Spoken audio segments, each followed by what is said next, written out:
Bom, quando nós levantamos a consciência, nós trazemos a consciência num aspecto de indagação sobre o médium, o primeiro elemento fundamental que deve ocorrer na nossa consciência é que todos nós, toda a humanidade é médium. Quando ela chega na casa espírita, ela vai gradualmente se transformando em agente mediúnico. Não é fácil, vejo, chegar médium e se transformar em agente mediúnico. Então nós não podemos receber uma pessoa aqui hoje, imediatamente colocarmos a ouvir as nossas aulas e 2 ou 3 sessões após a sua chegada, dizer que ele vai participar do chamado processo, por exemplo, de atendimento ao público ou de relações. Não. Isso é responsabilidade. Nós temos que ter a responsabilidade de sensibilizar os nossos agentes, os nossos médiuns, a alcançar a agência mediúnica. E esse alcançar a agência mediúnica tem uma significação profunda na vida do médium.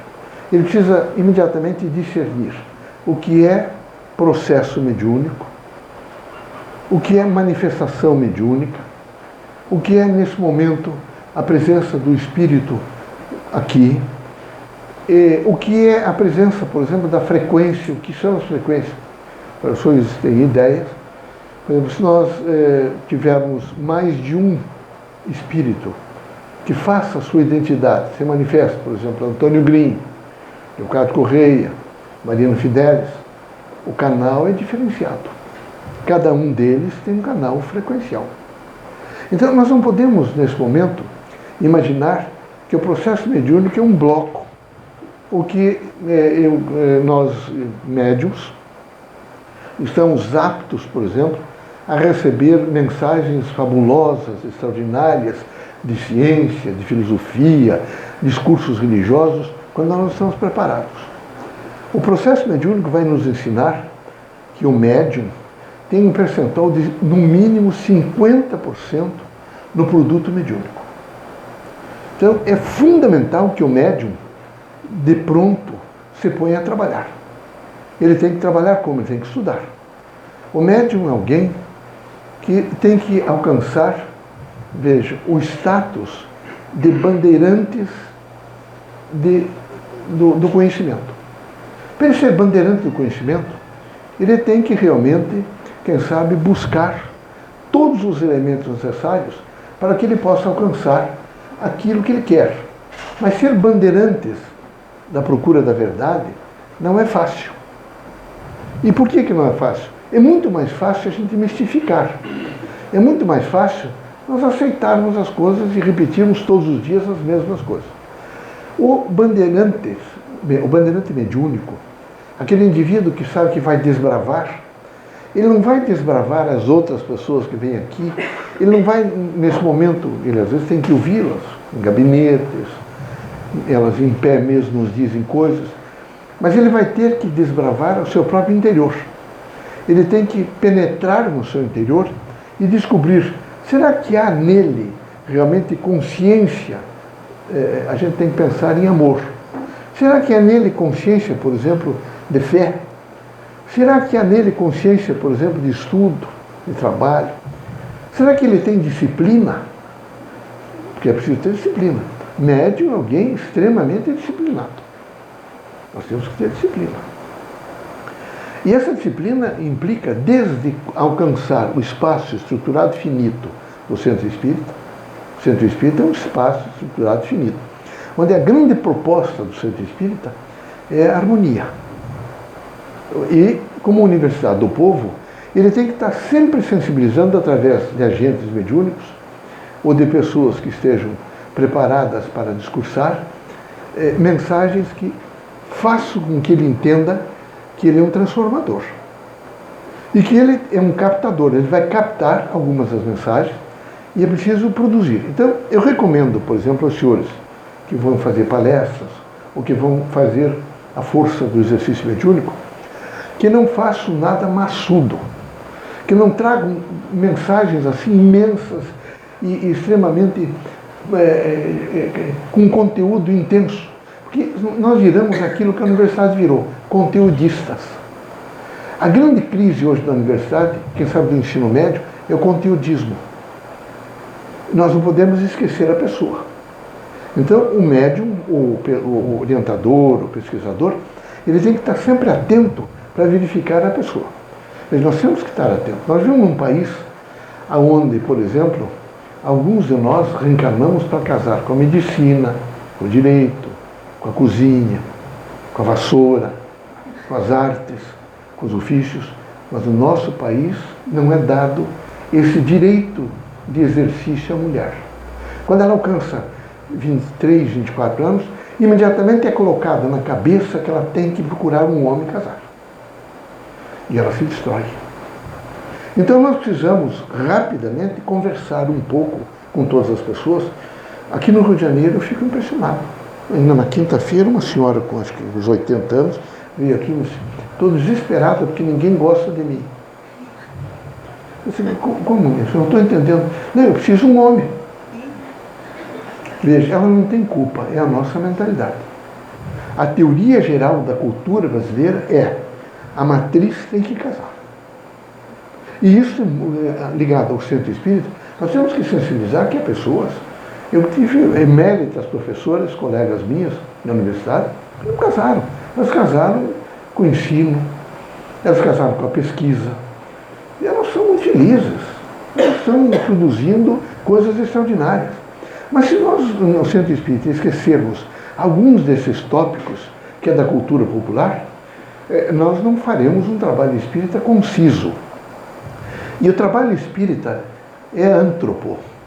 Ele é antropoético. Ele tem que estar voltado para o homem e tem que dizer ao homem que ele tem que ser ético. Mas a gente não faz isso se a gente trouxer, por exemplo, a gente lê um livro e vai traduzir uma mensagem, o livro inteiro em 1 hora, porque não dá para falar. Qualquer um dos senhores que vem aqui falar, mais do que 45 minutos, 50 minutos, 1 hora. Mais do que isso, num país tropical como o nosso, com dificuldades, inclusive, de assento de cadeiras, mesmo nas universidades, é recomendado hoje que a cada 45 minutos, se as aulas forem geminadas, que a gente pare para que a pessoa levante, imediatamente caminhe um pouco, e até os seus neurônios voltem a despertar para fazer conciliação com aquilo que se está dizendo. Então não é possível ficar dentro do centro espírita 2 horas falando. É preciso muito cuidado com isso. Seguido a isso, os orientadores do exercício mediúnico, eles precisam a cada dia mais conhecer melhor os seus orientandos. Às vezes é preciso ir para o gabinete, é preciso conversar, alguns deles têm problemas seríssimos domésticos, alguns deles têm uma dificuldade imensa de fazer reflexão, muito mais meditação. Alguns deles têm dificuldades, por exemplo, de entender a obra de Kardec. E nós, às vezes, não é em público que eles vão entender. Quem sabe eles entendam na orientação do gabinete, onde a gente possa conversar com eles. O que é que você quer me perguntar? Qual é a sua proposta aqui dentro da casa? E ele imediatamente vai dizendo, e nós, num campo intuitivo, vamos respondendo a eles. Porque todos os senhores que estão aqui estão, nesse momento, em todos os outros momentos, assistidos por espíritos bons. Se eles não estiverem aqui, só para vocês terem ideia, um só espírito é capaz de atender contemporaneamente, instantaneamente, uma média assim de, quem sabe, 200 pessoas. Um só. Então, não há porquê, vejam, que a gente diga o seguinte, eu tenho, qual é o espírito que manifesta-se aqui? São muitos. Através de cada um dos senhores, a intuição vem. Mas nós estamos viciados em imaginar a presença, o guia. O que é que o guia disse? O que é que o protetor disse? Quando a grande proposta espiritista é livre-arbítrio. Nós temos que trazer a mensagem, e nessa mensagem, ela tem que estar absolutamente posta numa relação onde o agente mediúnico possa entender a sua responsabilidade em receber o quadro intuitivo e trabalhá-lo com dignidade para acertar. Mas se ele ficar numa expectativa que ele tem que receber sempre a impressão oral de um espírito manifestante, ele vai evoluir muito pouco. Então nós temos que reeducar os nossos médiums. E esse reeducar tem um processo implicativo. Veja, a gente tem que perguntar muito a ele se ele se autoconhece. Veja, nós temos dificuldades, as escolas europeias, por exemplo, infantil, fundamental e média, de um modo geral, tem salas especiais onde tem psicólogos, até psiquiatras, médicos, pediatras, orientadores educacionais, que ficam avaliando, tire a roupa e caminhe e olhe-se no espelho. Nós não temos isso. Para nós até, aqui teve uma professora que resolveu um dia falar um pouco sobre o corpo humano, alguns anos atrás, e foi pronunciada na justiça. Nós temos uma dificuldade imensa de observar o nosso corpo. Portanto, nós temos uma dificuldade imensa de nos conhecermos. Imensa. Mas muito grande, porque nós queremos, às vezes, emagrecer para impressionar. Preciso ser magro, preciso ser isso. Nós não temos nem noção de densidade corporal. E precisamos ter. Outro elemento fundamental é, você tem controle do pensamento? Você tem pensamento organizado? Seu pensamento é organizado? Quando você faz uma leitura, você reequipa seu organismo, seu pensamento, seu cérebro. O senhor sabe fazer as conotações devidas para utilizá-las no momento oportuno? Porque só jogar para as pessoas não tem valor nenhum. Aliás, a crise da universidade é essa, é epistemologia, se chama. Nós trazemos professores e eles descarregam sobre grupos de 60, 70 ou 120 alunos. Hoje é preciso fazer economia, então 120, 200 às vezes, com microfone. Termina aquilo, mas o que significa aquilo? Nós não podemos continuar conteudistas. No centro espírita, muito menos. Nós temos que, daqui para frente, estudarmos os nossos textos doutrinários e pegar 3 ou 4 elementos, e em torno desses 3 ou 4 elementos, como o Monteiro Green faz, e trabalhar esses elementos de um processo estrutural, conjuntural, organizacional. Que quando terminar o trabalho, ele saia dali, pelo menos com aqueles termos, não é? Nucleados, para que ele faça uma avaliação do que é que aquilo significa. Então nós vamos ter que pensar um pouco, na Casa Espírita, em um processo didático, onde a gente tem que ter a grande preocupação em educar numa força de autoconhecimento e, consequentemente, numa força de que esse indivíduo possa transferir, e ele só transferirá se ele entender, vocábulos significativos. Se isto for um amontoado de vocábulos, tudo junto, ele dificilmente vai transferir. E nós precisamos, nesse momento, vejam, de criaturas que, aonde estiverem, na casa, no escritório, na rua, conversando com alguém, ele passa a mensagem. Não precisa ele dizer eu sou espírita, ele passa a mensagem, por exemplo, acredito, por exemplo, na democracia. Acredito na justiça, nós temos que acreditar, acredito na justiça. Eu acredito muito em Deus. Nós não podemos ficar sempre querendo dissertar. Porque se nós quisermos dissertar cada um desses vocábulos, nós vamos criar grandes constrangimentos.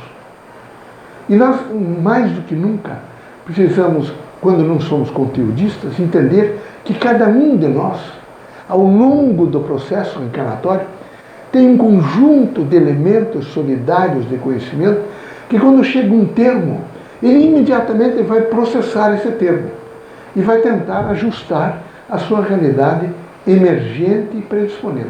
O centro espírita, a faculdade mediúnica, o processo mediúnico, é emergente e predisponente. Sempre. Não é aquela coisa, estou sentindo frio, há um espírito passando aqui, nesse momento eu tenho calor. Tudo isso é extremamente duvidoso e nós não devemos utilizar. É que nem cantar hino em casa espírita. Nós não podemos cantar hino em casa espírita. Aliás, eu aconselho vocês todos nem repetir as mesmas palavras. Por exemplo, graças a Deus. Não. Eu acho que a gente pode dizer isso mentalmente. A temática e a assertiva espírita maior é assim seja, que vem com Kardec, passa para todos os nossos líderes espíritas e chega até nós. Mas até isso nós temos dito para as pessoas que eu faço em silêncio. Terminada a prece, que o orientador diga assim seja e que os outros repitam cautelosamente, no sentido mental, assim seja. Nós não podemos nada levar a um sentido de coro. Este coro, quando todo mundo repete, é uma tradição da igreja. E nós não temos a tradição da igreja. Então, o processo espírita, quando a gente está centrado num currículo que é vida, a gente tem que imaginar que a gente pode ensinar e deve ensinar todos os procedimentos espiritistas. Mas para ensinar os procedimentos espiritistas, a gente tem que imaginar que esse indivíduo, por exemplo, trabalha. Então a gente tem que fazer com que ele tenha uma adaptabilidade dos nossos conceitos à vida prática. E às vezes é preciso chamá-lo. Você está adaptando os nossos conceitos à sua vida.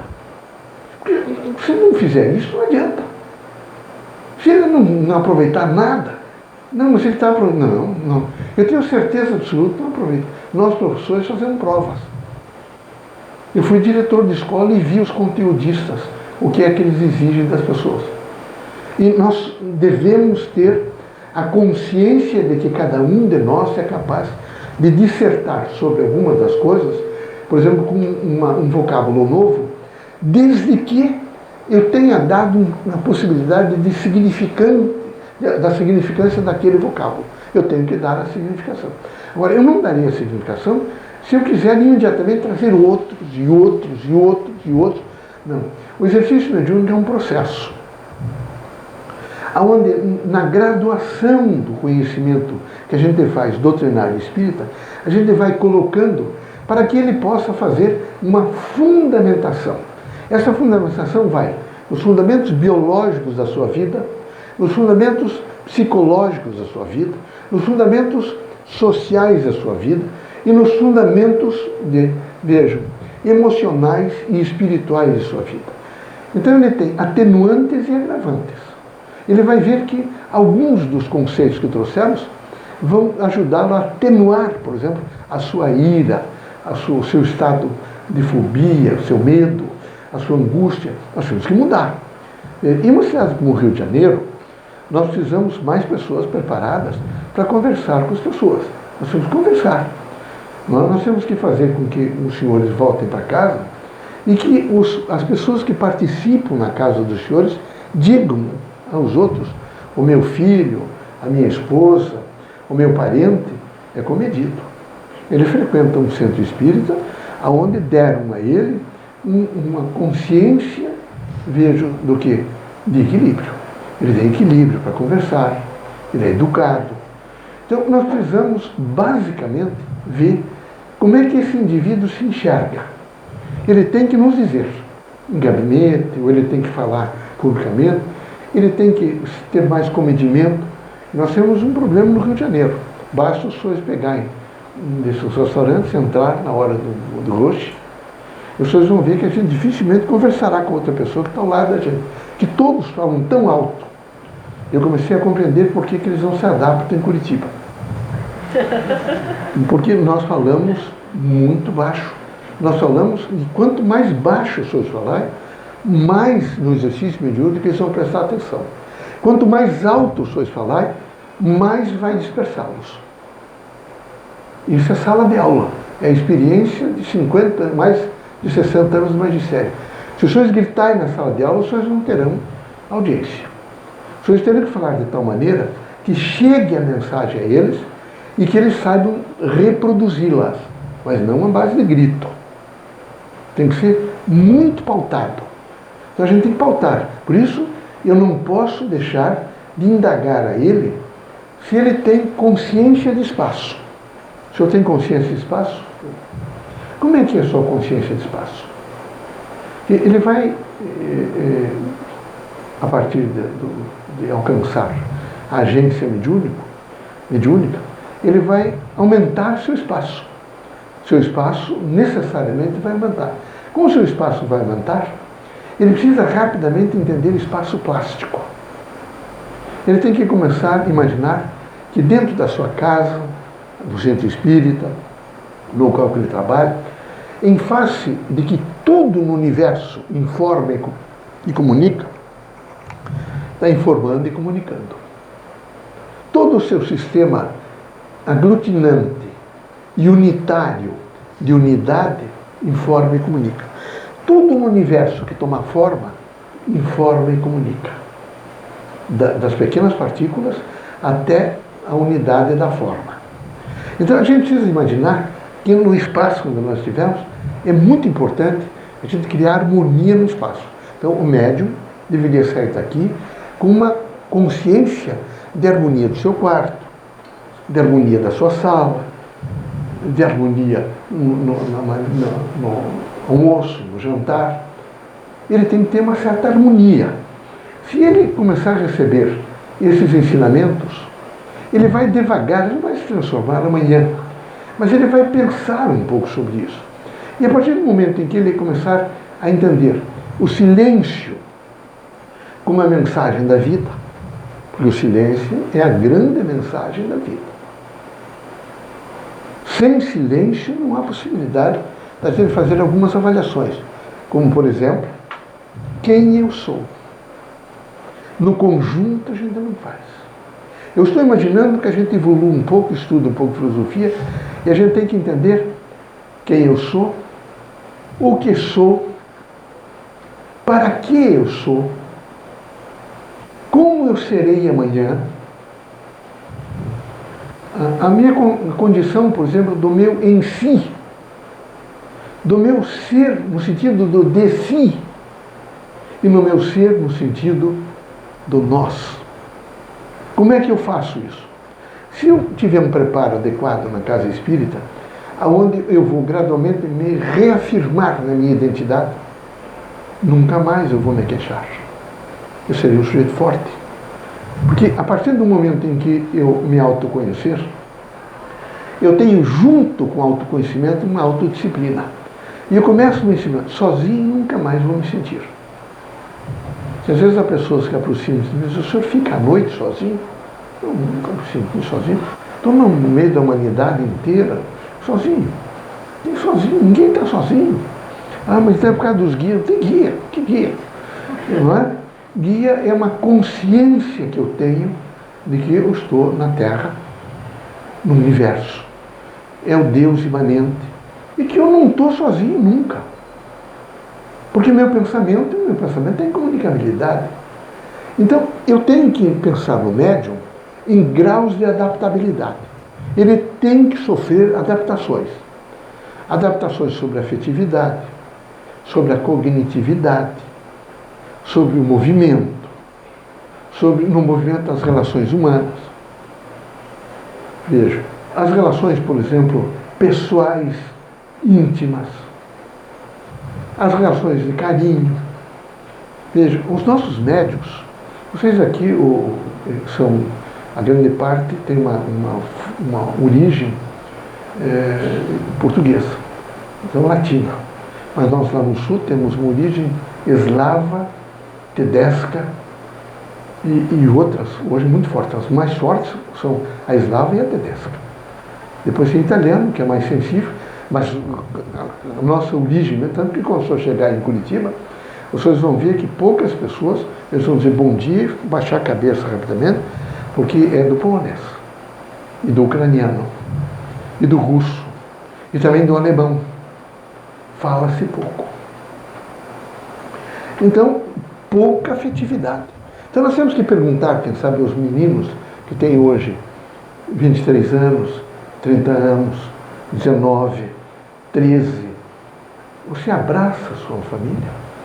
Esse é o momento, por exemplo, que a gente, quem sabe, precisasse pensar e conversar com as pessoas mais moças. Você muscula sua mãe, seu pai? Você tem relações com a mãe e o pai no sentido de afeto? Você diz à mãe, eu gosto muito de você. Veja, uma mulher ou um homem que lutou 50 ou 60 anos para comprar um imóvel, por exemplo. O afetivo desgastado, às vezes divorciado, uma crise de mentalidade no nosso país, de uma ordem sexual. Será que o menino não tem que contribuir de alguma forma, a menina, no aspecto de construção dessa mulher ou desse homem? Tem. Mas nós não, o Centro Espírita, imagina que Espiritismo é ensinar Espiritismo. E se ensina o Espiritismo ensinando o currículo vida. Ele tem que aprender a viver. Ele não pode só existencializar, ele tem que viver. Só existencializar, coitado dele. Quando ele chegar aos 50 anos, quem será ele? Será seco internamente. O seu afetivo estará mórbido. Não é? Ele não terá a forma suficiente para responder à expectativa de todos os outros que estão ao seu lado. Então nós temos que falar muito sobre o amor. Mas não esse amor piegas, essa composição, não é, eu diria, extremamente corriqueira. Ah, eu te amo. Não é assim. Por exemplo, a gente tem que dissertar um pouco mais e dizer algumas coisas sobre o núcleo de família. Ele tem que sair daqui fortalecido. Outro elemento fundamental: povo sem passado comum não tem história. Sem história, não tem presente, muito menos futuro. Então, dilapidando os cemitérios. Bom, nós somos espíritas, não estamos interessados em cemitério, mas o que está registrado aí não pode destruir. Então, dilapidando. Então, dilapidando o patrimônio público inteiro, as praças, os bustos, as verbas públicas. Então, nós temos que educar o médium que vem a nós. Ele tem que aprender que ele é um construtor da república. Nós somos republicanos. E que nós devemos falar mais sobre república. E só falar em democracia está dando no que deu aí agora, recentemente. Nós temos que mostrar um pouco que república e a res pública, nós somos todos agentes. E precisamos cuidar da res pública, da coisa pública. Aí, os espíritas ortodoxos, eles imaginam que nós devemos tratar, vamos fazer pressa, nós temos que ensinar este homem a viver. E ele só será feliz em religião se ele começar a ter uma condição de observar um pouco o mundo. E ele tem que saber observar o mundo. Ele tem que olhar, por exemplo, para os mais velhos. Ele tem que olhar para as crianças. Ele tem que olhar, por exemplo, para as casas. Ele tem que aprender, por exemplo... Vocês já imaginaram que nós não temos um livro, uma dissertação de mestrado, ou uma tese de doutorado, sobre sociologia da cor?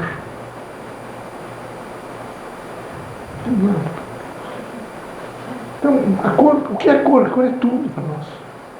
É fundamental.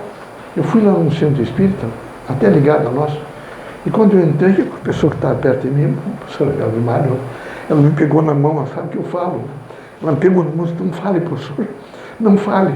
Porque eles são muito modestos, poloneses, e eles tinham pintado as salas de cor-de-rosa. Eu fiquei, o impacto foi tão grande que eu parei assim um pouco. Numa das salas eu me recusei a entrar, não vou entrar. Vamos depois ver como é que nós vamos mudar tudo isso. Eles não são culpados, é um impacto de nós não termos, que televisão não fala, rádio não fala, nós não temos nenhum trabalho sobre a cor. Nenhum. A Universidade de São Paulo tem tentado, mas não temos. E pode ter certeza, os senhores, que a universidade pode estar falida, mas ela tem uma responsabilidade muito grande sobre, veja, a disseminação e o jogar sementes na sociedade para que a gente possa colher frutos. Isso eu estou falando só na cor. Então, o centro espírita tem que falar um pouco sobre a cor. Não é? A roupa usada. Nós, no nosso país, ainda podemos usar, por exemplo, roupas que não sejam sintéticas, particularmente aquelas vinculadas a nós. Vamos usar algodão, é melhor para a saúde. Não é? Vamos falar um pouco sobre, não somos médicos, mas alguns conselhos nós podemos dar. Água, você tem que fazer mais água. Não é? E veja, o nosso povo tem um nível de ignorância muito grande. Como a gente na universidade diz fazer, e eu também convendo com os médicos, o remédio é fazer, um dia, e lá os espíritos aconselham, você procure fazer mais água. Aí uma senhora foi me procurar, disse: olha, eu fiz toda a medicação, agora eu já procurei em todo lugar e eu não sei como fazer água. Ela não tinha prontidão para o termo. Então não adianta falar como doutor, e nem como acadêmico. eu tenho que falar com o povo, a senhora tem que tomar mais água. A senhora tem que, nesse momento, no mínimo 6 ou 7 copos d'água ao dia. Nós temos que desmistificar que alguns, particularmente vocês que vivem no Rio de Janeiro, onde a sexualidade é exacerbada, eu vi essa senhora que sentou aqui. Se ela tiver 80 anos, ela deve ter 80 e capoeira. Vejam vocês, como é que essa mulher não aprendeu ainda? E veja a responsabilidade dela diante de gente moça, diante das outras meninas, diante de filhos, de netos. Como é que nós vamos educar essas pessoas que vêm aqui a nós, no sentido de uma moral pública? Como é que eu vou, vejam, que triste, por exemplo, um filho, de repente imaginar que a mãe é prostituta. Já imaginaram alguém chegar perto de uma filha ou de um filho e dizer, você sabia que sua mãe é prostituta? Foi prostituta ao longo da vida, que enganou seu pai, ou que teve comportamentos anômalos? Nunca esqueça uma coisa no mundo inteiro. O homem é perdoado, as mulheres não. Sempre que as senhoras errarem, podem ter certeza absoluta que, desgraçadamente, seus filhos, e particularmente as filhas mulheres, pagarão muito alto. Alguém vai chegar e vai dizer a elas, da Patagônia aos Estados Unidos à China, da China a qualquer país. O centro espírita deve estar alerta para dizer que a matriz tem uma relevante função social moral. Mulher, mãe, mesmo que ela não tenha filha, ela é mãe. E ela tem que ter uma ordem moral com uma representatividade do que teve alguns ilustres médiuns brasileiros. Ivone Pereira. Imagine o que é Dona Ivone. A significação mediúnica de Dona Ivone e a significação moral de Dona Ivone. Então é fundamental que todos tenham esse nível de andamento e essa preocupação em ser o melhor possível. Mas não é para ser o melhor, para ser diferente, ou para se sobrepor aos outros, é para educar. E educação vem pelo exemplo. O exemplo não é nada, é tudo. O exemplo é tudo. Ele tem a significação transformacional. Então, se nós cruzarmos os braços e ficarmos aqui, agora vamos ler um texto do Evangelho, ou vamos ler o livro dos Espíritos, e se nós ficar podado do que está acontecendo com a nossa sociedade, não vai valer nada, meus amigos. Nós vamos ter que trazer todos os elementos que configuram este dado momento que nós estamos falando.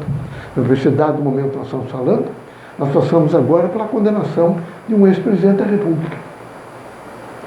Em regime republicano, é muito bom que tenha acontecido.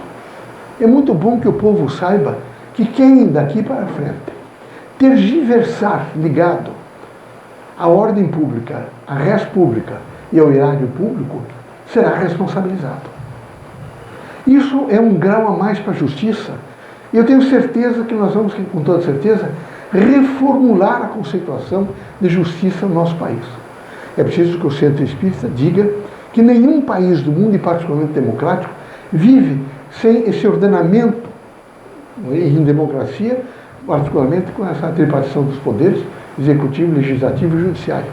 Então a gente precisa, sem partidarismo e sem ideologias que trazem grandes aviltamento ao caráter de algumas pessoas, a gente dizer que o que a gente deve propugnar é o sentido da justiça. Ela é tão alta e tão extraordinária que ela é sempre paisagem no horizonte do direito. Quando a gente alcança, a gente imagina que a gente imediatamente, a partir dali, tudo será em nível de justiça. Não, meus amigos. Ela elevou-se mais. Ela está alguns milhares de quilômetros mais alta. E todas as gerações que vão chegar agora vão ter que trabalhar para alcançá-la outra vez. Mas é fundamental que a gente diga que nós não vivemos de uma ordem social equilibrada de defesa da vida, do patrimônio e de todos os direitos humanos, sem que a gente tenha uma consciência pura, digna e responsável sobre a justiça. É extremamente importante, por exemplo, o agente mediúnico, que nessa força dele se autoconhecer, ele se pergunte, faça algumas indagações. Não vamos colocar na sua cabeça que ele pergunte isso, pergunte aquilo. Vamos sempre provocar, você tem perguntado sobre você? Quem sabe no primeiro momento ele diga, não sei. Procure perguntar mais sobre você.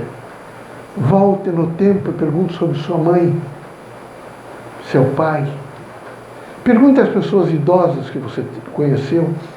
Pergunte, por exemplo, sobre seus colegas que você acompanhou nos diversos níveis de ensino. Você já foi a um enterro? Você já acompanhou? Você já conversou com um doente? Já foi a um hospital e viu alguém gemendo de dor? Você, nesse momento, tem lido? Nós não lemos. Você tem procurado fazer algumas observações sobre leitura? Quantos livros você leu este ano? E é estarrecedor, meus amigos. Enquanto um menino na França, quem sabe, nos últimos 30 dias, nos diga que, no mínimo, leu 5 livros, nós não lemos nenhum no ano. Mas é evidente que nós estamos em crise. E por isso nós, eu disse na quinta-feira, não temos uma teoria geral da cultura brasileira. Então nós temos uma crise que é antropologia física, antropologia cultural, antropologia filosófica. Aí nós temos uma crise para falar sobre antropoética. O centro espírita, ele tem que ser muito forte. Ele não quer, nós não estamos aqui dizendo que ninguém é santo nem acelerado. Mas nós queremos que as pessoas sejam moderadas. Que ele tenha um pensamento crítico, dele pelo menos. Que ele saiba criticamente se colocar no espaço. Se ele souber criticamente se colocar no espaço, ele vai começar a fazer algumas leituras. Eu citei na quinta-feira a Carolina Maria de Jesus. É uma favelada que escreveu um livro, até no título ela é extraordinária. Quarto de Despejo. E incomodou muitos ricos. Muito. Eles ficaram muito preocupados. As elites ficaram muito preocupadas quando publicado o livro através de um jornalista emérito, que imediatamente disse, vamos publicar. E esse livro, mas não demorou muito, ele está esgotado.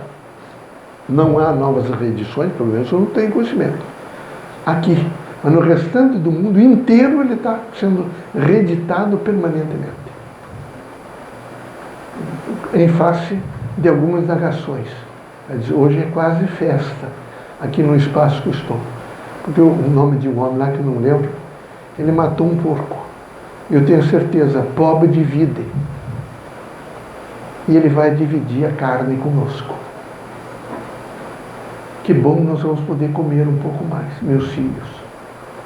Há um outro momento, ela é extremamente eslética. Ela no espaço é eslética. Ela volta e diz, minha filha, hoje antes de eu sair, me disse, hoje é meu aniversário, mãe. E ela diz, eu passei o dia fazendo coleta de lixo e esqueci que era o aniversário dela. Sou na porta da favela. Eu não posso subir, eu vou descer o lixão outra vez. E vou procurar um sapato para minha filha. Então, ela tem uma visão dialética, eslética, extraordinária. Ela tem um poder, realmente, de concentração. Só que uma mulher semi-analfabeta. Ela se auto-alfabetizou através da recorte de jornal velho.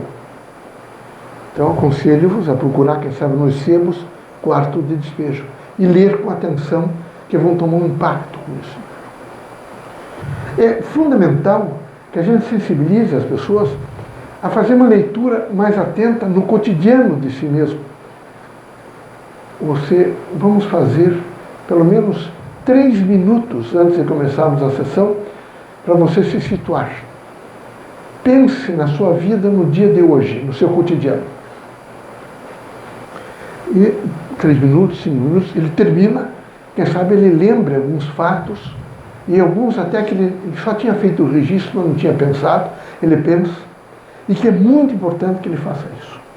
Por quê? Porque ele vai revestir esses fatos todos com a mensagem espírita que nós colocamos, com as metáforas espíritas.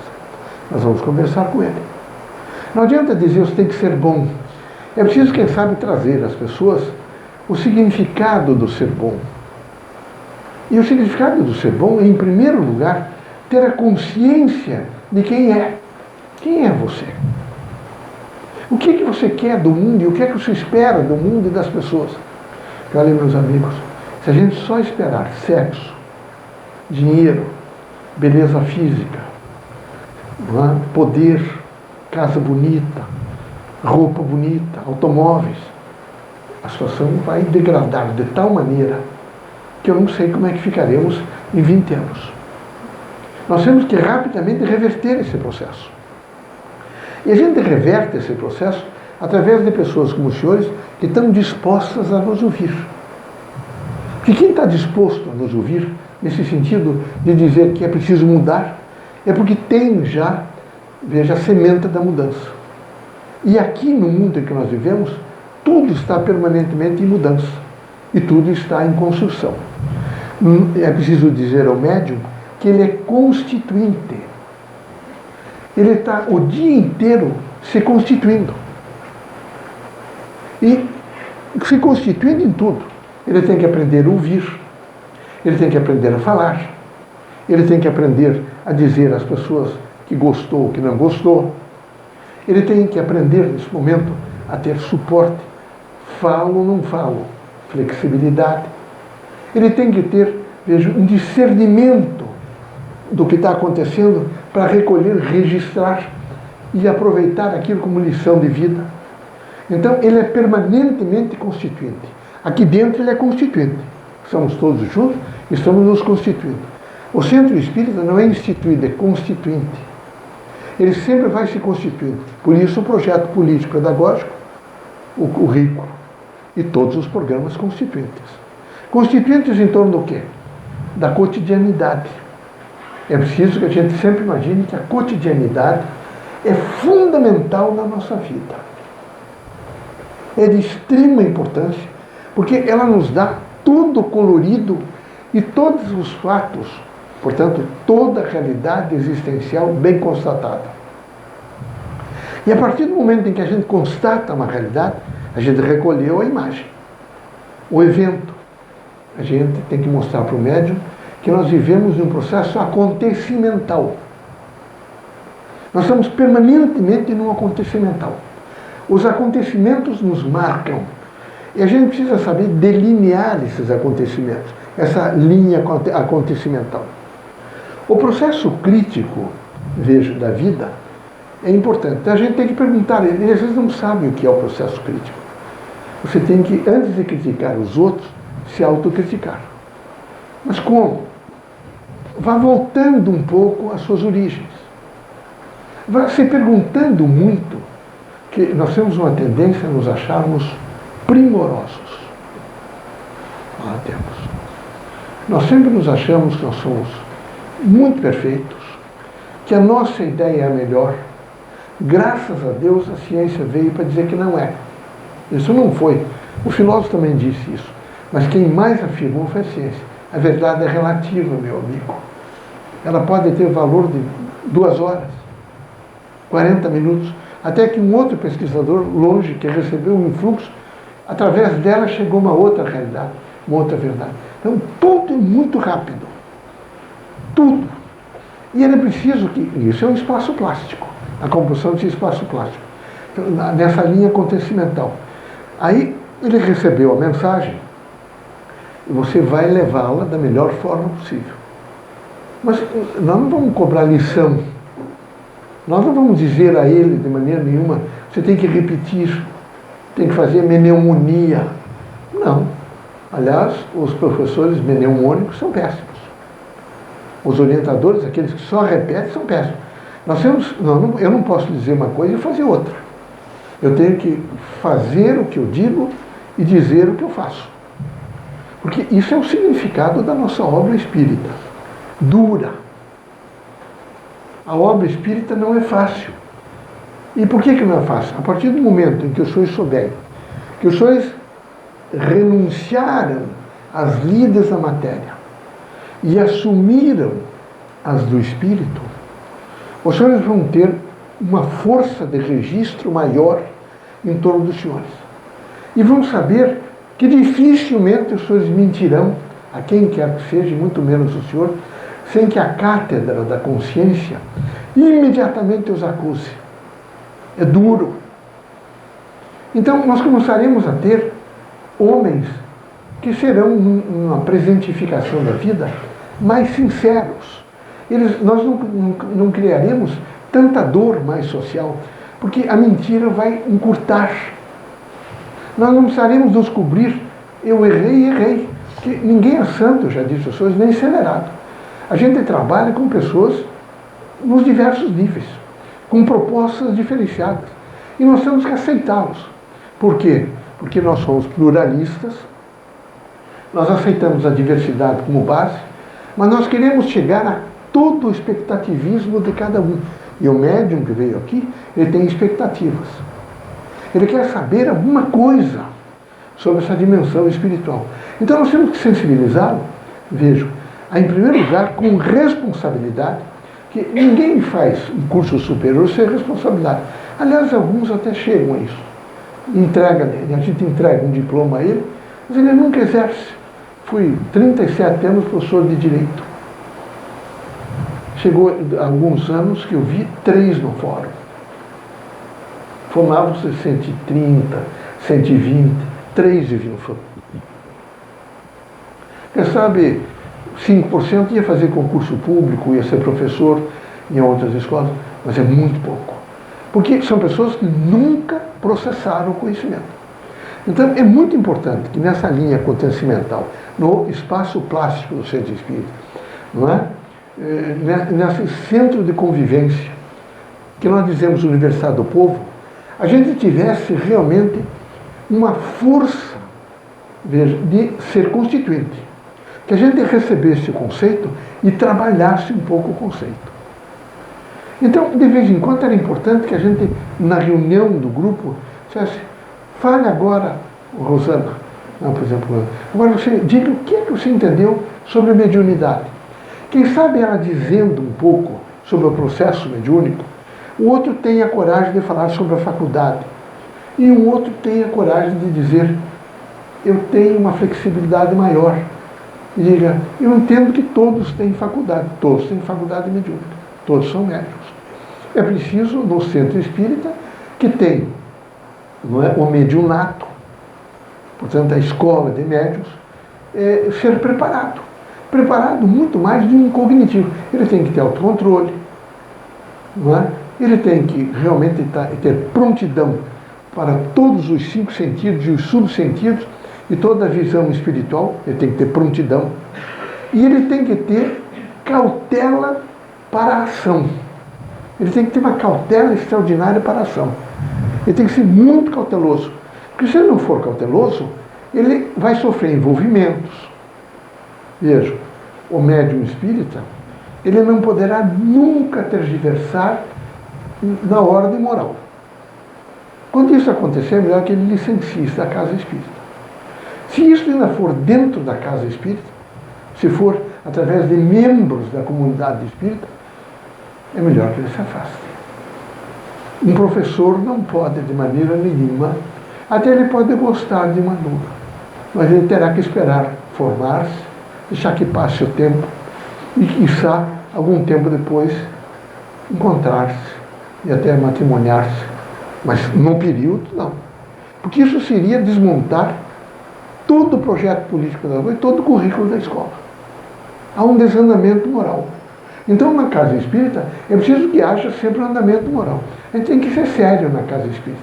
Pode até brincar, dizer as coisas, mas tem que ter uma seriedade. E uma seriedade que é de dentro para fora. Não é uma seriedade imposta, não. É uma seriedade consciencial. A gente se conscientizou que está aqui para aprender e mudar comportamentos. Então, a gente vai ver esses acontecimentos todos numa linha de profunda transformação. E nessa linha de profunda transformação, a gente vai procurar, veja, aqueles elementos que são circunstanciais. Nós não podemos mentir ao público. Não podemos. Não podemos mentir ninguém que vem aqui, muito menos nós agentes que estamos orientando aos agentes mediúnicos iniciantes, aos neófitos do Espiritismo. Nós temos que ter coragem de muito diálogo com eles. Alguns deles precisam que ele toque nas mãos. Outros, a gente diz, vem aqui mais perto de mim, fale um pouco comigo, meu filho. O que é que você quer? O que é que te angustia nesse momento? Nós somos muito afastados das pessoas. Mas esse tocar, esse sentir, não é o sentido de utência. Não é o sentido de uma evolução para utilizar a pessoa. É o sentido de uma construção. E uma construção moral. E construção moral você faz com renúncia, consciente e voluntária. Eu sei que todas as vezes que eu esteja investido, e depois de um certo tempo eu estou investido no campo mediúnico 24 horas por dia. Na minha profissão, no meu fazer a vida, no meu buscar alimento, no meu visitar amigos, no meu ler jornal, eu estarei sempre no engajamento de uma ordem moral espiritista. A grande revolução, portanto, horizontal, vertical, que a doutrina dos espíritos traz é moral. Então nós temos que fortalecer em cada agente mediúnico, na formação do médium para agente mediúnico, num grande andamento moral. E temos que dizer aí que é constituinte, que não é só agora, que não é uma aula, 2 aulas, que ele vai mudar-se de cidade e que lá ele não vai frequentar centro espírita, mas ele vai continuar se constituindo.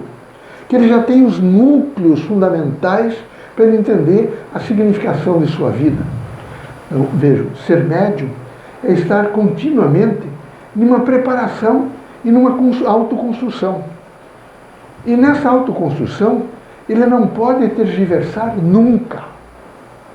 Ele deve, quando tergiversar, voltar para casa e imediatamente fazer uma indagação profunda ao seu ser. Será que eu não estou preparado para um exercício extremamente significativo de transformação da humanidade? Será que eu estou imaginando que frequentar a casa espírita, ouvir a mensagem espírita, é como eu frequentar uma festa, um baile ou um local de lazer? Não é. A casa espírita tem a grande responsabilidade, veja, de fazer o crescimento da identidade do médium. Nós só temos, vejo, identidade conosco mesmo. E na medida em que nós crescemos a nossa identidade, nós crescemos a nossa personalidade, nós crescemos a nossa pessoalidade, nós crescemos a nossa individualidade, nós crescemos como ser. E quando nós crescemos, nós temos um melhor entendimento do mundo. Pode não ser o mais perfeito, mas é diferente daquele que até então tínhamos. Por isso, nós precisamos cautelosamente, não é, estar sempre pronto a ouvir. A prontidão nossa para ver, ouvir, sentir, perceber, buscar, tem que ser muito ampla. E tem que ter aquela cautela para a colocação.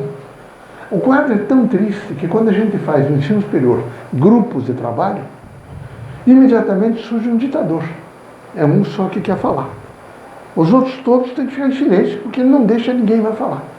Ele quer se impor, é a verdade dele, é a pesquisa que ele fez que é a melhor, as outras todas não são boas. Nós temos que mostrar na casa espírita que isso também é utência. Eu estou me utilizando, no sentido da minha inteligência, para dominar os outros. E eu não tenho que dominar ninguém. Eu tenho que ter a humildade da cooperação. A casa espírita é um local de interação. Ação e reação do indivíduo sobre o indivíduo, do indivíduo sobre o grupo, do grupo sobre o indivíduo, e de um grupo sobre outro grupo, em um sentido contínuo de consciência crítica. É vida em comum, é uma comunidade. Então, a casa espírita, a linha acontecimental, é comunitária, é vida em comum. O fato, essa realidade existencial mediúnica, bem constatada, é um fato social, um fato nós, todos participaram, todos convergiram para essa linha constituinte de um dado momento, permitir um acontecimento, uma manifestação de um espírito. Então, nós precisamos sempre entender que um médium, por exemplo, como Chico Xavier, que vem as suas mensagens extraordinárias. Imaginem, ele preparou-se muito.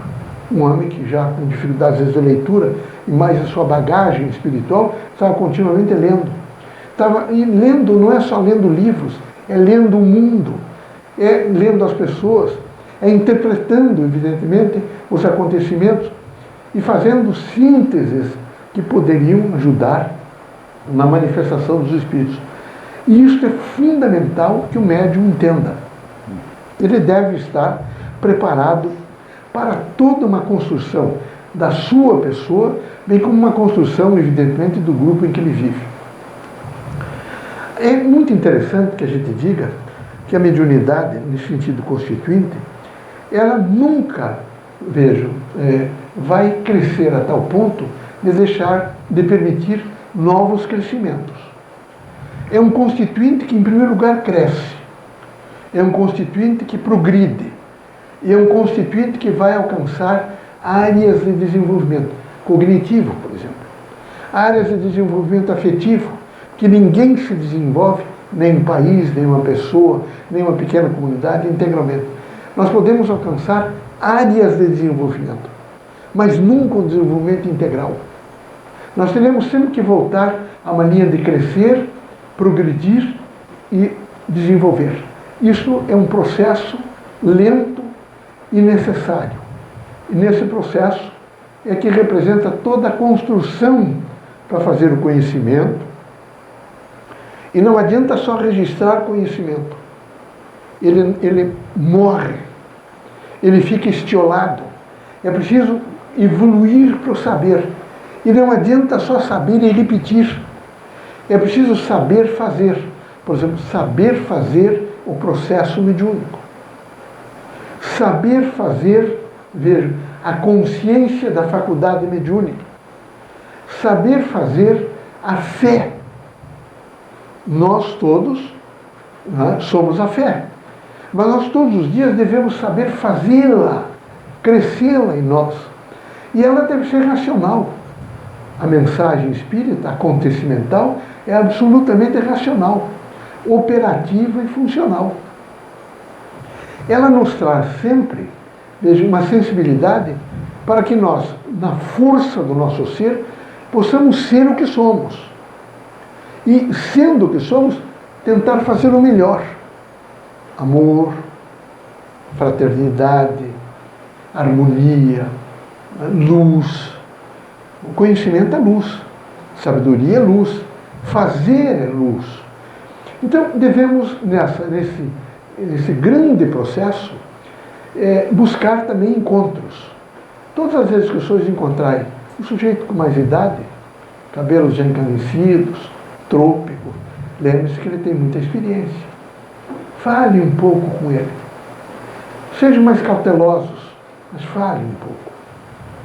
E guarde um pouco a sua sabedoria. Quando estiver em grupos, procure, na medida do possível, imaginar que tem capacitores para transmitir a mensagem aos senhores. Não imagine que os senhores estão só recebendo o que eu estou falando oralmente.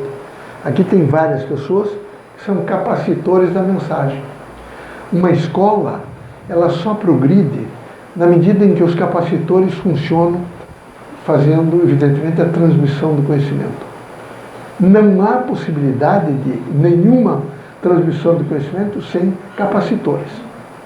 O médium é um capacitor. O agente mediúnico é um autocapacitor.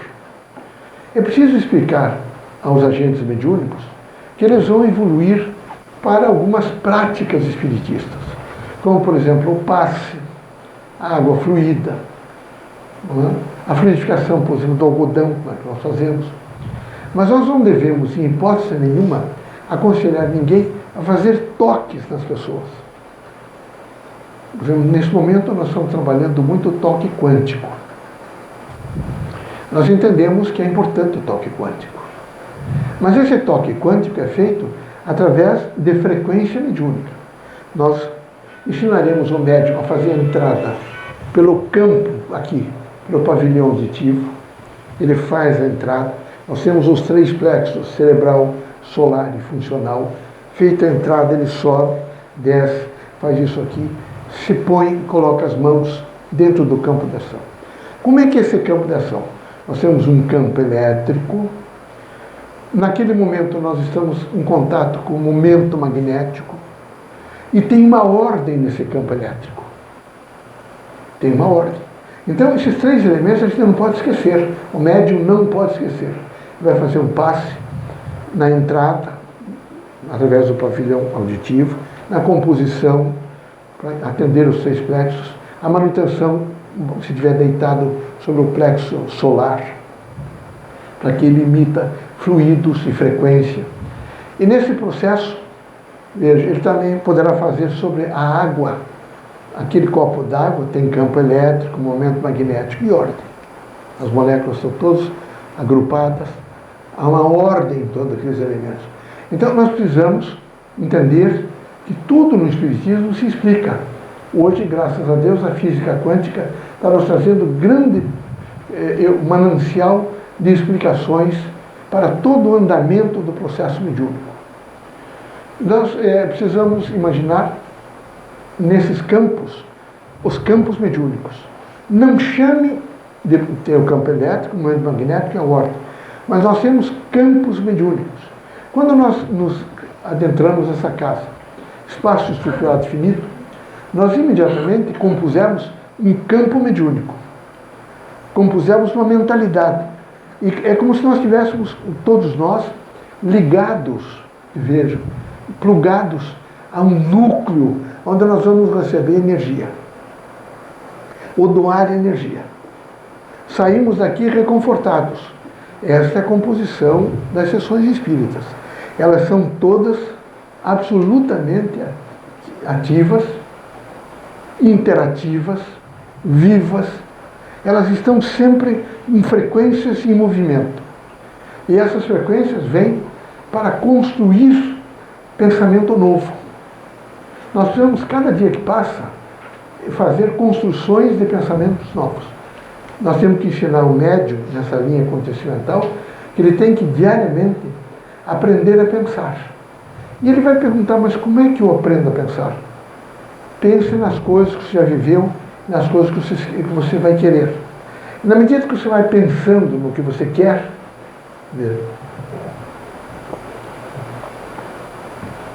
você vai aumentando a tua capacidade de pensar. Mas é extremamente importante que você aprenda a pensar. Quem aprende a pensar, aprende a construir um mundo melhor. Então nós temos que, nesse momento, ensinar o indivíduo a pensar. E a gente ensina a pensar não é com mensagens maçudas, mas são com mensagens ultra rápidas.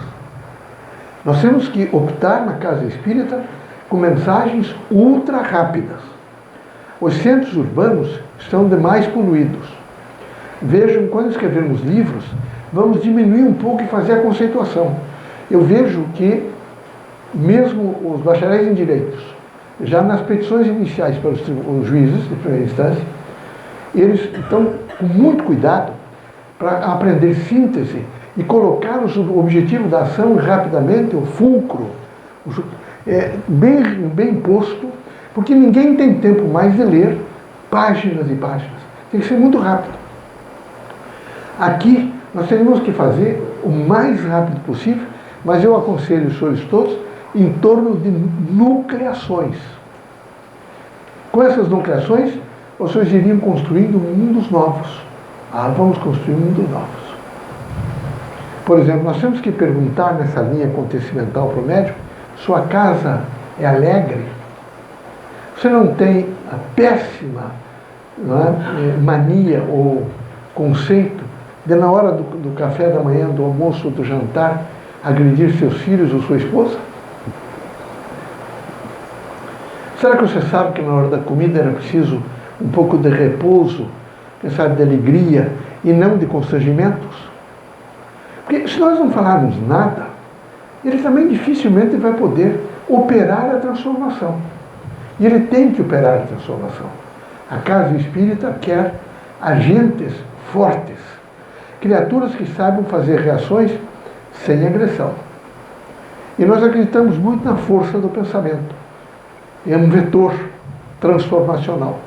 Então, nós estamos aqui num processo de semeadura. E esse agente, esse médium, vai se transformando em agente mediúnico, ele vai gradualmente alcançando, né, os foros da sociedade. E quando ele alcança os foros da sociedade, ele vai poder dar a cada um o que é seu. Ele vai ter a intuição quando ele chegar, e ele vai dar exatamente aquilo que cada um precisa. Então nós precisamos fazer a credibilidade para compor a sustentabilidade do que nós acreditamos. Nós acreditamos que somos protegidos, amparados, auxiliados, não é? Mas os espíritos estão sempre próximos de nós, quem sabe não. Estão a milhões de quilômetros de nós.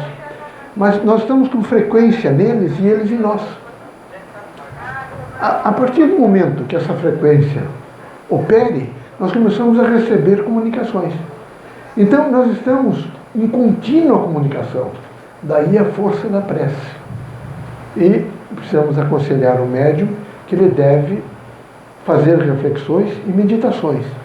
E que deve realmente fazer o exercício da prece. E o exercício da prece não pode ser repetitivo.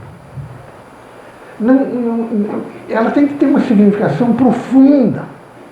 Quando eu disser, meu Deus, os últimos 10 dias foram muito difíceis. É um processo de provação que estou passando, dê-me forças para que eu possa administrar da melhor forma possível. Que Deus esteja comigo. Eu digo mentalmente. Penso, evidentemente, no bem, na luz, penso na harmonia que o Criador deu a todos nós, e é uma prece. Mas se eu ficar fazendo essas preces demoradas, é que nem genuflexório. Não é possível uma coisa dessa. A nossa prece é uma prece dinâmica. Ela rapidamente alcança pela frequência os espíritos instrutores que nos encaminham a energia necessária, a intuição e os elementos que se fazem em prontidão para a resolução de alguns desafios. Também devíamos aconselhar os médiuns a não utilizar palavras como problema. Eu estou com muitos problemas. Não. Mude a palavra problema para desafio. Daqui para frente, todas as vezes que surgir na tua cabeça problema, diga que eu tenho um desafio. Mas o desafio é para que eu possa crescer, evoluir, não é? Progredir, me desenvolver em alguns setores da minha vida. Então eu tenho que ter a coragem de entender que eu não tenho problemas, desafios. E com boa vontade, com espírito crítico, com muita coragem, determinação e flexibilidade, eu vou alcançar um momento novo. E a gente não alcança um momento novo sem a gente compreender um pouco. Eu tenho batido nisso e eu sinto que, quem sabe, os senhores não têm entendido. Quando eu disse na quinta-feira sobre coragem, determinação e flexibilidade, eu já estava trabalhando a eslética do tempo. E é muito importante que os senhores saibam o que é a eslética do tempo. Se os senhores guardarem, por exemplo, coragem, determinação e flexibilidade, e os senhores começarem, no primeiro momento, os senhores vão ver que ela permaneceu com os senhores vão repetir. Quando os senhores saírem um pouco mais, ela vai, da curta duração mental, ela vai passar para uma média duração. Ela vai começar a medrar todo o seu sistema celular dos senhores. É a média duração. Se os senhores perdurarem, ela vai para a longa duração. E todas as vezes que os senhores tiverem necessidade de utilização, ela imediatamente se engurgitará, se fortalecerá e eclodirá na sua consciência, porque ela está nos 3 níveis, na curta, na média e na longa duração. Isso é a eslética do tempo. A eslética do tempo a gente reconhece bem quando o arquiduque Francisco Ferdinando saiu da Áustria, era filho da arquiduquesa Sofia da Áustria, e ele foi fazer uma visita em Sarajevo. E ele pensou que o poder era total sobre ele e que todo mundo o respeitaria. E ele foi assassinado publicamente. A Europa era um estopim, porque a arquiduquesa não era um lugar fácil. Ninguém era fácil naquela época. Eram reis e a situação era muito difícil. Mas a comunicação era lenta demais. Constatado que o arquiduque estava morto, imediatamente começou o telégrafo. Primeiro comunicou-se curta duração nas pessoas da própria Sarajevo. Todo mundo, boca a boca, sabe, o arquiduque foi assassinado, o arquiduque, vamos fugir, vamos bombardear aqui, a arquiduquesa vai bombardear. Foi o primeiro momento da boca a boca. Imediatamente, telégrafos para Paris. Quando chegou em Paris, já passaram para outras cidades. 2 horas depois, não era mais curta duração, era média duração. 4 horas depois, rebombaram os canhões. Estava decretada a Primeira Guerra Mundial. Passou a longa duração. Foi horrível. Então a gente tem o positivo e o negativo na eslética do tempo. Curta, média e longa duração. Os senhores deveriam ler um livro, ver se os senhores colocam primeiro alguns conceitos em curta duração. Vão rapidamente repetindo para ver se os senhores colocam em média duração. E depois em longa duração. Para ver se os senhores conseguem utilizá-lo mais nessa linha conceitual operativa de funções práticas da vida terrena. Deu para entender? Por último, quer dizer que no acontecimental do médium, a gente precisaria fazê-lo mundanizar-se. Veja, mundanizar-se não é no sentido de prostituir-se, não. Mundanizar-se é aceitar o mundo. Ele tem que aceitar o mundo, ele tem que mundanizar-se. Ele tem que ter um pensamento do mundo, ele tem que saber conceituar o mundo, ele tem que operar o seu cognitivo, o seu afetivo, o seu psicomotor, o seu cognitivo no mundo. Ele vive no mundo e ele precisa, nesse momento, mundanizar-se. Quando ele alcançou, pelo menos, um rastreamento dessa mundaneidade, ele imediatamente cai que ele está na terra. Tem dor, tem fragilidade, é um processo efêmero, muito passageiro. Ele tem que entender o efêmero da linha corporal. E quando ele começa a compreender esse efêmero dessa linha corporal, ele começa rapidamente a perceber uma igualdade entre todos.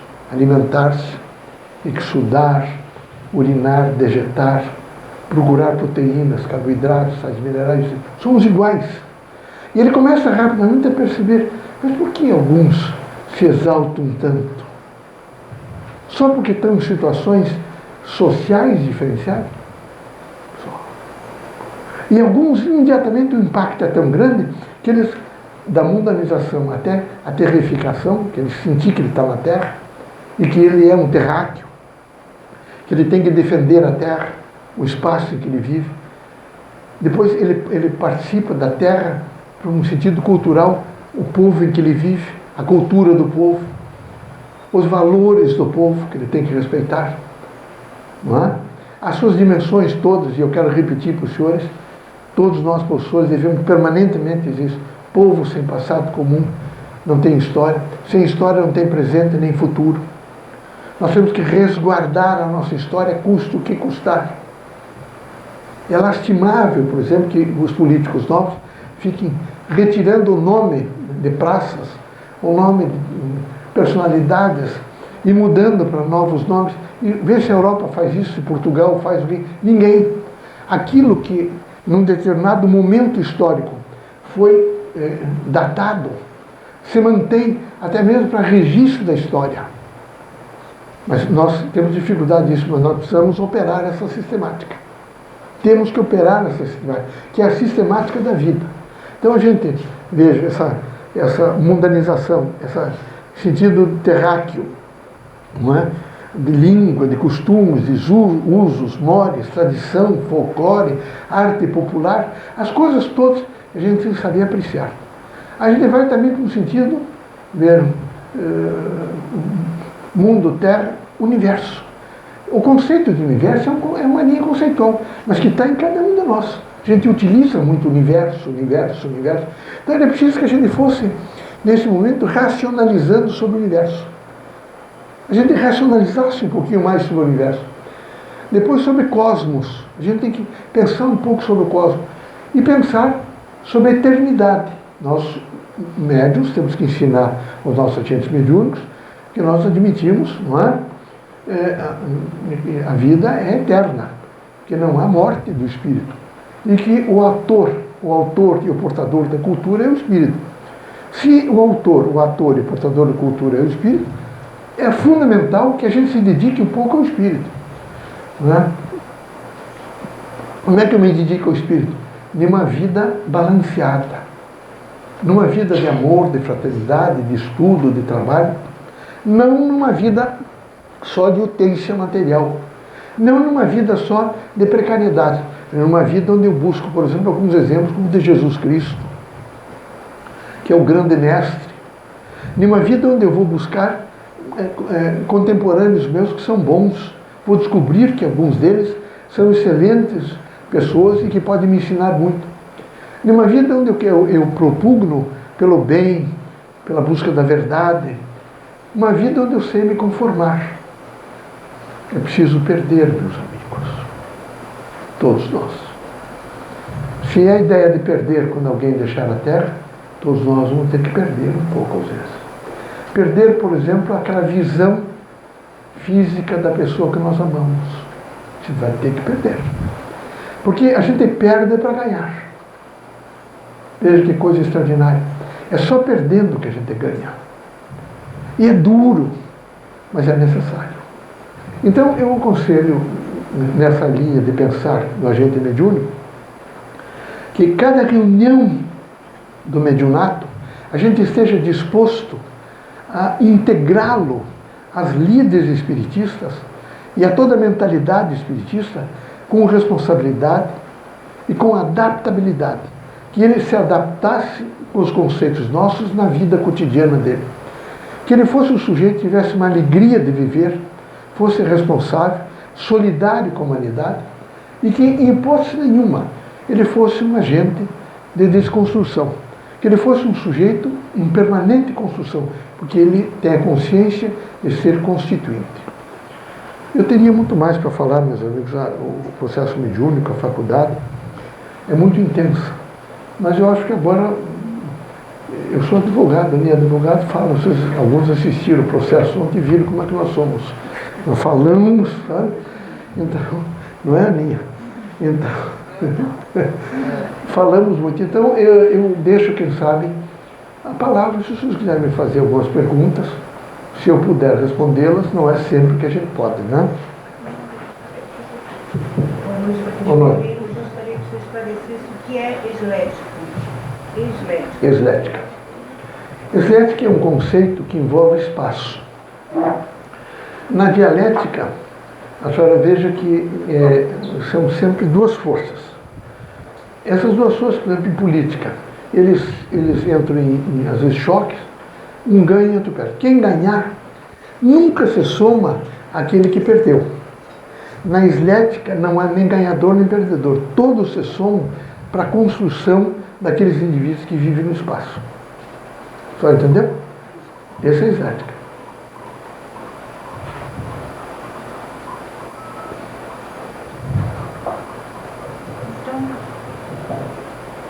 Professor?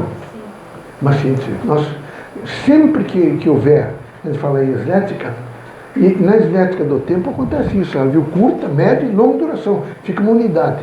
Sim.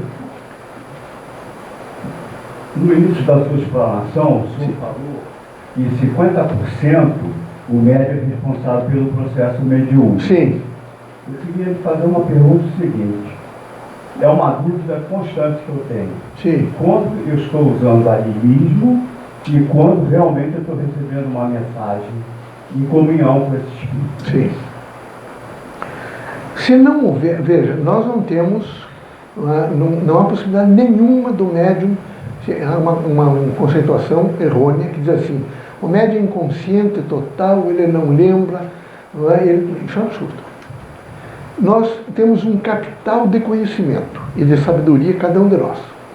O espírito que veio à Terra ou que emitiu uma comunicação, ela pode até vir pronta, num sentido de frequência que ele está monitorizando, ele vai recolher do nosso capital, do nosso patrimônio cultural e vai montar a metáfora, a mensagem, a linguagem, de acordo com aquilo que estudei. Veja, o irmão Antônio Pires viveu na Alemanha. Ele não pode vir aqui e montar sobre a Floresta Negra.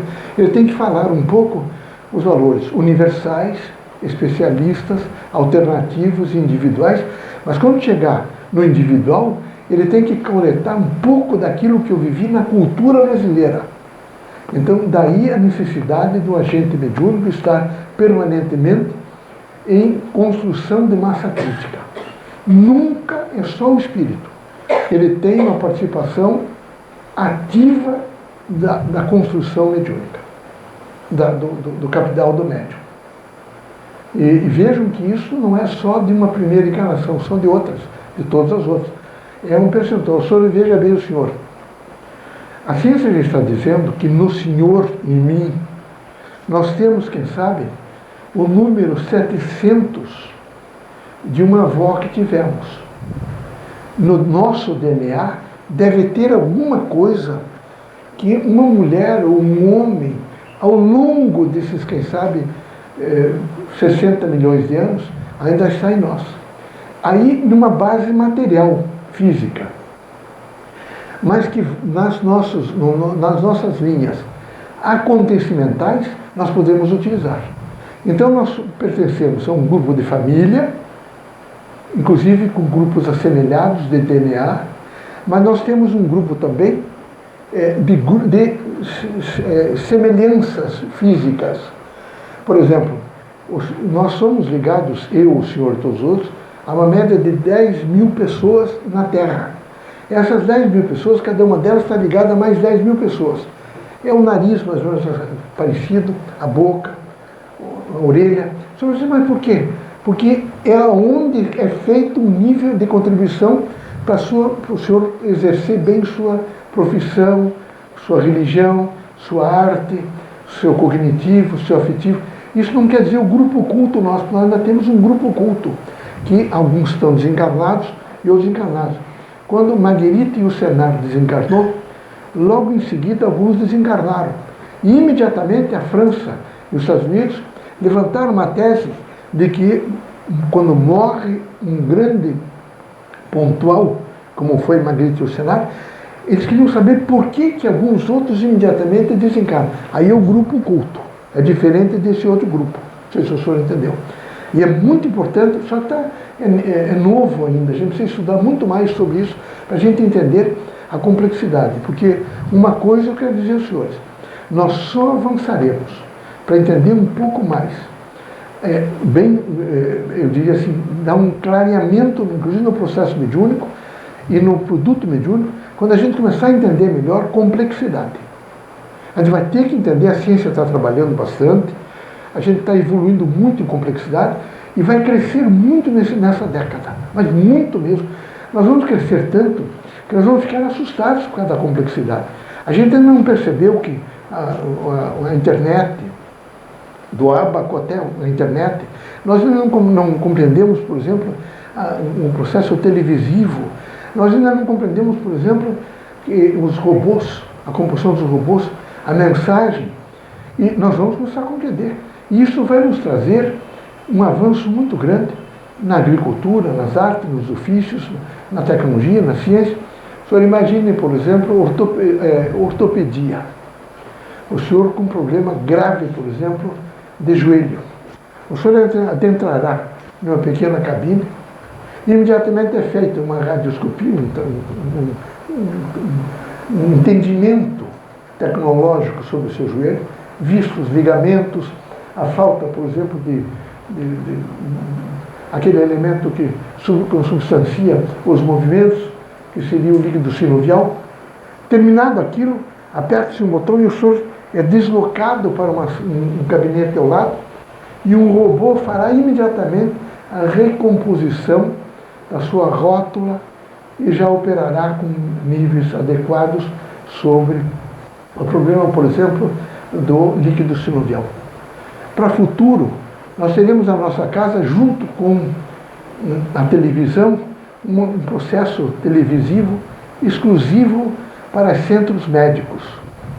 Nós, quando sentirmos alguma coisa, nós vamos, futuramente, ligar, pegar um telefone, liga para um centro médico, um médico nos atende, pergunta o que é que o senhor tem, tenho isso.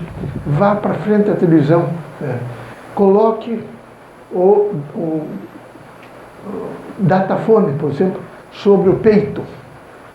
E imediatamente nós, agora pegue e coloque, por exemplo, sua parte renal. E nós receberemos, através de frequência de rádio, medicamentos. Nós evoluímos exatamente para isso. Vamos receber fluxos através de frequência de rádio com cura. Nossa casa para o futuro será isso. Então, nós estamos caminhando com a complexidade para uma grande transformação dos centros urbanos e de toda a humanidade. Isso vai ser ótimo, porque nós teremos um conhecimento sempre de ponta, mas aonde nós começaremos a explicar coisas importantes. Vejam, nós temos momentos difíceis de explicações. Por exemplo, um sujeito que tem necessidade de cometer crimes de estupro em crianças de 3 anos, 5 anos. Nós vamos entender. Tá? Eles que entendem de psicanálise sabem o quanto é doloroso, e a gente professor e a gente autoridade judiciária, ou pessoas que trabalham com a justiça, ou que trabalham com direito, ao impacto de tomar conhecimento daquilo. É evidente que nós vamos estudar muito mais, a medicina legal vai crescer. Então, em todos os níveis da ciência, vai haver uma evolução muito grande, e particularmente nesses pontos que ainda são cegos, e que só com a complexidade, porque daí nós vamos fazer a transdisciplinaridade e a transversalidade, nós vamos transversar conhecimentos, e nessa transversalidade nós vamos ver que nós já sabíamos algumas coisas, mas nós éramos fechados. E pela transversalidade, nós vamos evoluir.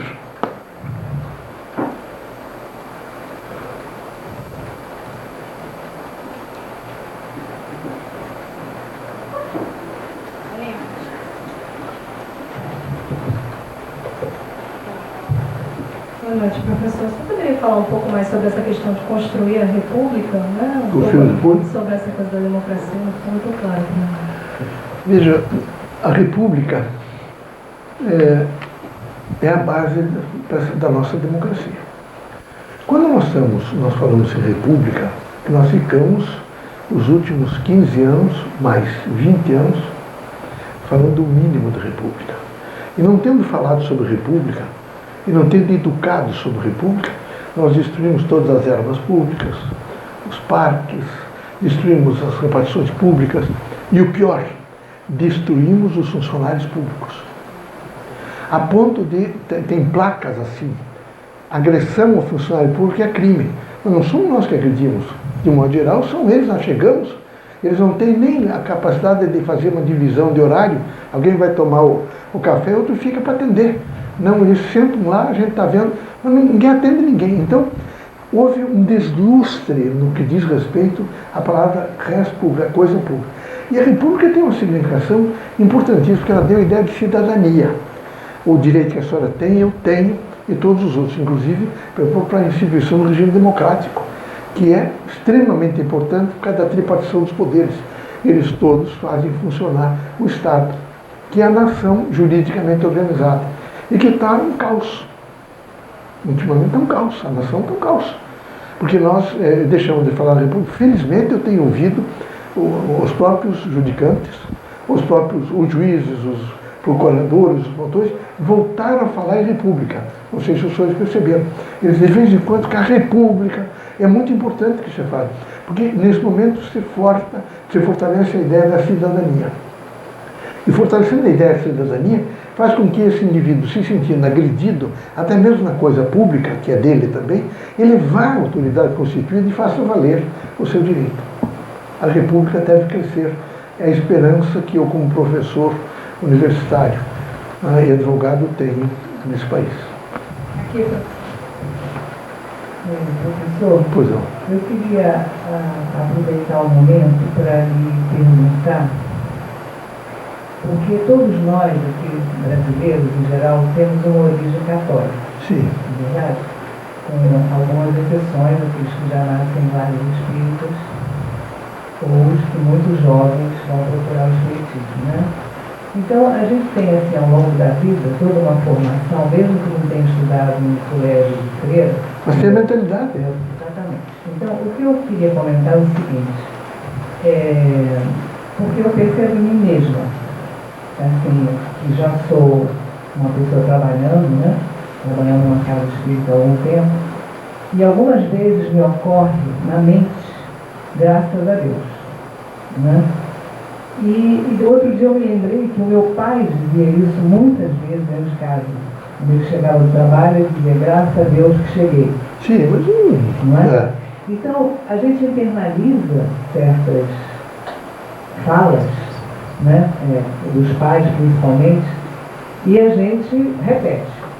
Sim, não tem a menor dúvida. Por exemplo, a palavra graças a Deus, eu acho que a gente pode, a gente mesmo, e a gente, até numa família, a gente dizer graças a Deus. O que eu acho que fica um pouco contaminante é nós terminarmos de dizer graças a Deus e um coro dizer graças a Deus. Eu acho que esse coro é católico. Não é? E esse coro não é bom. Como não é bom também, os centros espíritas, mesmo os federados, quase que aboliram assim seja. Porque dá a ideia, veja, a gente parece que encerrou e ninguém mais faz reflexão. É o que nós discutimos uma época. Então a gente que sabe, orientador, quando termina, para usar a terminologia, o vocábulo que é adequado à doutrina, que sabe a gente possa dizer que assim seja. E encerrou. Mas nós dizemos que assim seja. Cada um fica com a responsabilidade de imaginar que é constituinte e que não terminou. E que ele deve pesquisar sobre aquilo, deve trabalhar, deve mentalizar, deve realizar-se em torno daquilo. O que nós não podemos é criar nada que tenha similitudes com a igreja. Veja, a SBE é muito grande. E eles nos procuram permanentemente para casamento. Eles querem que eu oficialize atos. Não, mas não tem um livro? Não. Não é? Mas é laico? É laico. Nós admitimos a composição do Estado. E nós entendemos que os nossos filhos devem casar junto com aquele contrato civil, que é importante, o contrato de casamento. Mas nós podemos fazer uma prece. Podemos fazer uma prece. Uma prece podemos fazer. Mas nós não podemos, de maneira, não queremos um aparato. Aonde, nesse momento, põe a mão na cabeça, pega a aliança. Isso é um simbolismo da igreja. Esse simbolismo nós não temos e não podemos ter. Porque eles, devagar, toda vez que a gente tiver dogma, aspectos sacros, místicos, esotéricos, eles vão, como ferrugem, eles vão corroendo e eles acabam desinstituindo aquilo que nós temos que é essencial a nós. É a substancialidade do nosso ser na racionalidade. Nós temos uma razão, a nossa fé é racional. Então a gente deve evitar esse processo, que é um processo degenerativo dentro das casas espíritas. Eu aproveito para comentar que às vezes a gente cruza com pessoas que se nomeiam médiums, e aí eu não estou falando exatamente daqui não, sim, mais aberto, e que ainda frequentam a igreja e vão à missa. Veja bem, irmã, a gente tem que ser, é evidente que nós, médiums, agentes mediúnicos e responsáveis por uma casa espírita, não podemos nós participarmos disso. Quando me chamam, querem que eu seja padrinho, não posso. Mas por quê? Porque eu não acredito nos dogmas da igreja e eu estaria desrespeitando aquilo que a senhora acredita. E eu não posso desrespeitar aquilo que a senhora acredita. Então eu não faço. Agora, os que nos veem e que vêm nos buscar, a gente tem que ter uma flexibilidade para aceitar. Porque alguns, a prontidão deles é muito lenta. Eles não precisam, vejo, daquelas imagens com mantos, com a composição. Eu, por exemplo, eu confesso para vocês que eu gosto muito de ver essas imagens barrocas. Acho bonitas as imagens barrocas. Elas trazem uma mensagem, e elas também trazem uma mensagem com toda certeza, que o clero da época entendeu, de solicitude de paz, de solicitude de harmonia de ambiente, que eram as igrejas católicas. Então a gente tem que ser flexível, nós temos que ter a coragem de dizer que nós não aceitamos, Nós temos que ter a coordenação permanente do centro espírita para não cair e não desandar em recomendações que não são, eu diria, recomendadas pela doutrina, e temos que ter a flexibilidade de aceitar a todos. Posso fazer um comentário? Pois não? É uma diferença que eu noto muito entre o Espiritismo e a Igreja Constituinte, que a Igreja tradicional, que ressalta muito o sofrimento de Cristo, Cristo na cruz, Sim. Mas não a mensagem em si. Sim. Que eu acho que o Espiritismo não tem. Então, a mensagem, os ensinamentos. Eu, na quinta-feira, disse, nós, os médiuns, que ajudamos as pessoas, nós temos que rapidamente tentar eliminar a vítima, não é? E o mártir. Quando a gente dá corda para a vitimação ou para o mártir, é horrível, porque o mártir, ele se fortalece, não se iludam, ele se fortalece, ele está sempre se queixando, consultei 20 médicos, não sei o quê, aquela coisa, ele mata a mãe, o pai, os irmãos, o marido, não sei quem, e fica forte. Até depois de matar todo mundo, ele tem que ficar forte, não é? Não tem. Ou então, ele é o que é mártir. Todo mundo me persegue, todo mundo faz isso. No centro espírita, a gente deve eliminar isso. A gente tem que fazer um esforço para que ele não venha com esse binômio. Esse é um binômio horrível. Isso vem da igreja. A igreja continua com Cristo na cruz. E até eles têm dogmas que eu não entendo, eu nunca fui católico, mas acho que sem significação, eles são úteis para a população, mas no centro espírita nós não temos isso. Não podemos nunca, nesse momento, fortalecer essa ideia de um Cristo sofrido, de um Cristo. Eu vejo um Cristo, eu sou muito ligado a Cristo. Desde criança, confesso aos senhores, de que minha mãe era uma mulher que vivia um exercício de fé muito forte. E eu todas as vezes, as dimensões, vejo do meu tempo, eu criança, né, na década de 50, por exemplo, havia momentos difíceis, eu venho de família política. Às vezes havia reveses. Né? Eu sentia, às vezes todo mundo estava triste. Né? Eu tinha uma necessidade imensa de ficar sozinho. Eu já falava às vezes com os espíritos. Mas eu tinha necessidade de ficar sozinho e falar com Cristo. Eu disse, mas como falar com Cristo? E todas as vezes que eu fecho os olhos, eu tenho uma sensação de senti-lo junto a mim. Então eu tenho na figura de Cristo uma figura altamente respeitosa comigo. Eu gosto muito de me lembrar diariamente dessa figura fantástica que é o grande evangelizador da Terra e que que tem o papel fundamental de transformar. Só por uma palavra, por amor. Porque ele ultrapassou todos os séculos e mantém-se vivo conosco no sentido do amor. Então, Cristo, nós devemos realmente perpetuá-lo através do seu Evangelho em uma dimensão muito aberta, onde ele tem que ter a significação da nossa própria vida. Como mestre, não como mártir. Não como mártir. Como um grande pontual que veio à Terra para nos dar uma oportunidade nova. Né? Eu agradeço muito os irmãos. Eu concito os senhores a se transformar na fé. A imprensa sempre me fustiga um pouco e me pergunta: o senhor sempre teve fé? E eu sempre respondo uma coisa que até começou aqui. Eu não tenho fé. Eu cheguei à conclusão que eu sou a fé em Deus, em Cristo. Os momentos às vezes são muito difíceis. E ele sempre me responde com muita força. Eu atendo obras sociais. E obras sociais que têm crianças pobres, famintas. Hoje é menos, porque eu já convivi junto com a favela. E ali era muito difícil.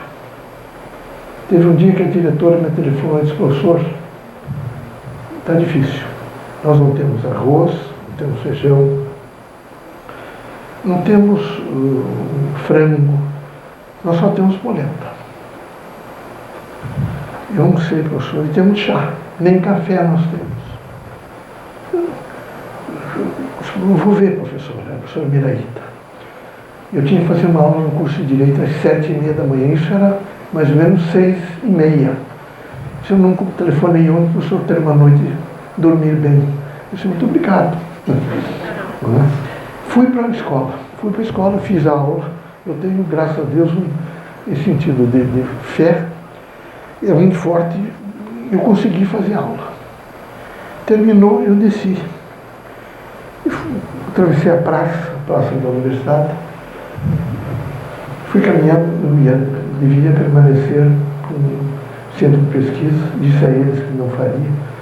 E fui para casa para pensar o que eu faria. E, chegando, imediatamente ela telefonou, era mais ou menos 10h30.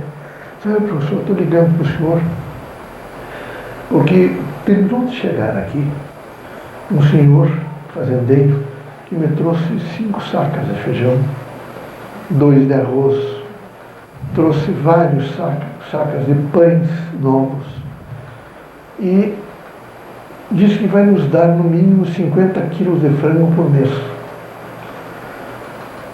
Esses frangos têm sendo doados até hoje, nunca cortaram. Hoje já não é mais 50, 90 quilos, né? E nunca mais nos faltou. Nunca mais. Então, eu tenho outras. Eu tenho Campo Largo, eu tenho Paranaguá, que algumas vezes a coisa aperta. Mas nunca faltou. É um testemunho que eu quero dar aos senhores. A fé, ela não opera milagres. Ela opera o possível da dignidade humana. E isso é muito importante. Entendeu? Que Deus ilumine os senhores, sejam firmes na fé, e que, de mãos dadas, eu estou junto com os senhores. Os senhores nunca dispersem, corajosamente, com determinação e flexibilidade, façam um exercício mediúnico com amor, fraternidade, luz e esperança. E estaremos, com toda certeza, alcançando um mundo melhor, tá bom? Quando fizer impresso, lembre de mim. Viu? Lembre de mim que quem vive sempre numa ponta e tudo desaba em cima, é preciso que eu tenha um pouco de resguardo. Então, o amor dos senhores é suficiente para que eu continue, sem ser missão, mas é uma jornada que eu quero cumpri-la, tá bom? Obrigado, irmãos.